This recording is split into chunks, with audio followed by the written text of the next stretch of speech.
Tayo po ay magbukas ng ating pong mga Biblia sa libro po ng Psalm chapter 118 o verses 10 to 16. All nations surrounded me, but in the name of the Lord I will destroy them. They surrounded me, yes, they surrounded me, but in the name of the Lord I will destroy them. They surrounded me like bees. They were quenched like a fire of thorns. For in the name of the Lord, I will destroy them. You pushed me violently that I might fail, but the Lord helped me. The Lord is my strength and song, and He has become my salvation. The voice of rejoicing and salvation is in the tents of the righteous. The right hand of the Lord does violently. The right hand of the Lord is exalted. The right hand of the Lord does valiantly. Let us pray. Heavenly Father, we thank you, God, sa gabi po na ito. Tunay nga, Lord, we might not surrounded, Panginoon, by nations. We might not, Panginoon, in the war against nations. But God, you know that we are on war, Panginoon, sa mga principalities, Panginoon, ng mundo po ito. Ng mundo po na ito, Panginoon. Lord, we don't have strength enough.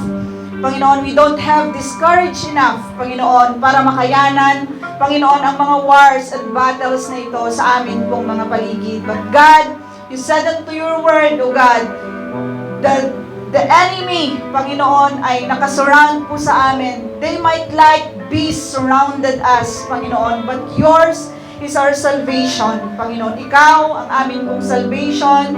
Ikaw ang nagbibigay sa amin ng strength. Ikaw ang nagbibigay sa amin ng boldness. That's why, O God, we come, Panginoon, sa inyo pong harapan.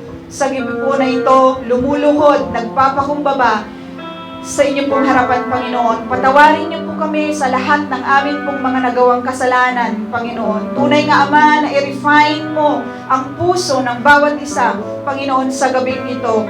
I-refine mo, Panginoon, ang amin pong mga espiritu sa gabi po na ito, Panginoon, upang sa ganon, maging kalugod-lugod kami, Panginoon, sa inyo pong harapan. Ano man po yung mga balakid, Panginoon, na humahadlang sa amin, na hindi po magpuri, na hindi ipakita, Panginoon, ang amin pong kakayanan bilang mga mananampalataya na maglingkod po sa inyo at magbigay, Panginoon, ng pagsamba sa gabing ito. Lord, you destroy them, Panginoon. You destroyed this already on the cross, Panginoon. Kaya nga, Ama, kami ay patuloy na lumalapit, Panginoon, ang aming sarili, Panginoon, ay patuloy na inilalapit sa inyo pong trono sa gabi pong ito. Nasakupin mo kami, Panginoon, sakupin mo ang bawat isa po sa amin. May your Holy Spirit move, Panginoon, sa kalagitnaan ng bawat isa po sa amin. May the Spirit, each and every one, Panginoon, ay magkaisa na magpuri at sumamba sa iyo, sa katotohanan, sa Espiritu, Panginoon, at katotohanan.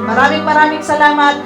We entrust everything to you, Panginoon, sa lahat ng amin pong aawitin, sa lahat ng amin pong gagawin, even, Panginoon, yung pagbibigay ng aming mga ikapo at offering sa gabing ito. Nawa ang mga bagay na ito, Panginoon, na pagpapakita namin ng pagsunod at pagmamahal sa iyo, Panginoon, ay maging kaluguran ninyo, Panginoon, at maging mabangong samnyo sa inyo pong harapan. Even sa pakikinig namin ng inyo pong mga salita na magbibigay sa amin ng encouragement, magpapaalala sa amin, Panginoon, ng inyo pong ginawa na ikay sinild mo, Panginoon, sa inyo pong pagkabuhay, Panginoon, ang salvation po namin. Maraming salamat, O God. Thank you for redemption and salvation, Panginoon, na ipinagkaloob mo sa bawat isa po sa amin. Salamat na patuloy mo pong ipinapakita ang pagmamahal mo, Panginoon. Thank you for the reconciliation, Panginoon, between you and us. Panginoon, thank you for the touring, Panginoon, of the curtain na naging barrier, Panginoon, sa atin at sa inyo. Panginoon, sa amin at sa inyo. Maraming salamat, Panginoon, na malaya po kami makalapit sa inyo,